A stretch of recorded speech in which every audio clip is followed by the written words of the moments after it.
जब एक मैडम ने किसी लड़के से कहा, सपने उतने ही देखो जितनी तुम्हारी औकात हो। नमस्कार दोस्तों, स्वागत है आप सभी का।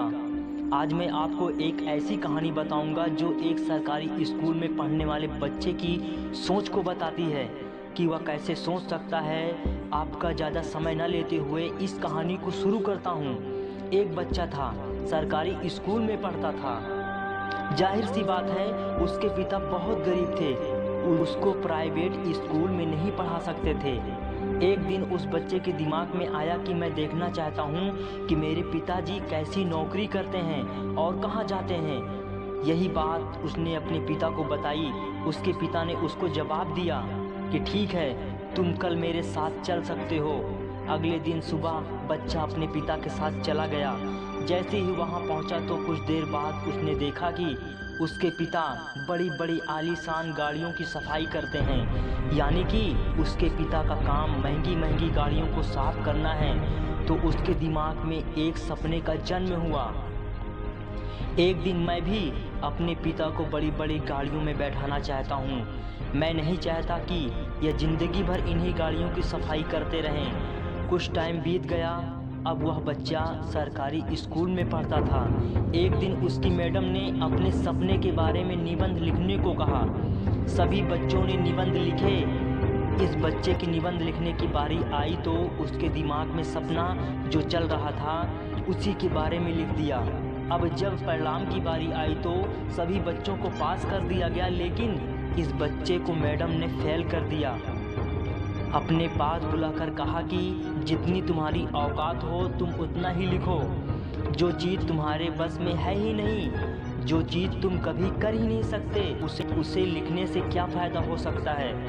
तुम्हें इसके बारे में जानकारी नहीं हो तो मैं तुम्हें एक मौका और देती हूँ। आज रात तुम एक निबंध फिर से लिखो। अगले दिन तुम मुझे वापस बताना। वह बच्चा रात भर सोचता रहा कि मेरी गलती क्या है, मैंने कहीं कोई गलती तो नहीं की। लेकिन अगले दिन सुबह उसने वही निबंध अपनी मैडम को दे दिया, क्योंकि उसका दिल नहीं मान रहा था। आखिरकार मैडम ने उसको फेल ही कर दिया और कहा कि अपनी औकात के बाहर निकलने की कोशिश मत करो। जितनी चादर हो उतने ही पैर पसारो। दोस्तों, वक्त बीत गया, साल गुजर गए, लेकिन वक्त पलट के जरूर लौट के आता है और समय बड़ा बलवान होता है।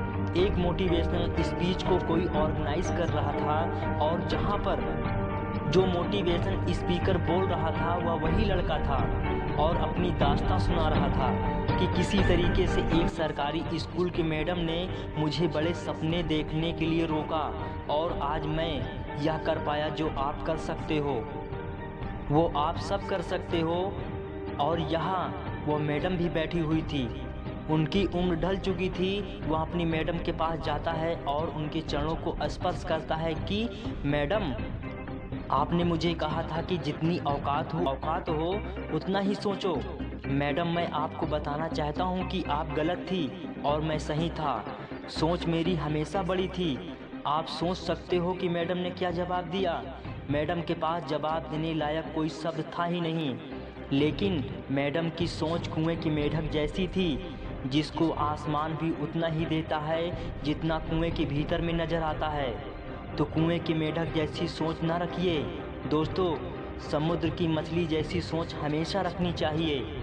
कुल मिलाकर इस कहानी का मर्म यही है, बड़ा सोचना चाहिए। जो हम सोच सकते हैं वह हम सब कर सकते हैं, इसमें कोई दो राह नहीं है। नाकामयाबी का रोना वही लोग रोते हैं जिनको अपने सपनों पर भरोसा नहीं होता है, जिनको अपने खुद के ऊपर ही भरोसा नहीं होता।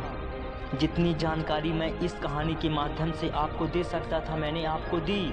फिर भी अगर कोई भूल हुई हो तो मैं आपसे क्षमा प्रार्थी हूँ उसके लिए। और आशा करता हूँ कि ये कहानी सुनकर आपको अच्छा लगा होगा और आपको इससे मोटिवेशन मिला होगा। आगे भी आपको कई मोटिवेशनल कहानियाँ मिलती रहेंगी। कहानियों को, इस कहानी को सुनने के लिए और अपना कीमती समय देने के लिए दिल से आपका शुक्रिया। जय हिंद दोस्तों, वंदे मातरम।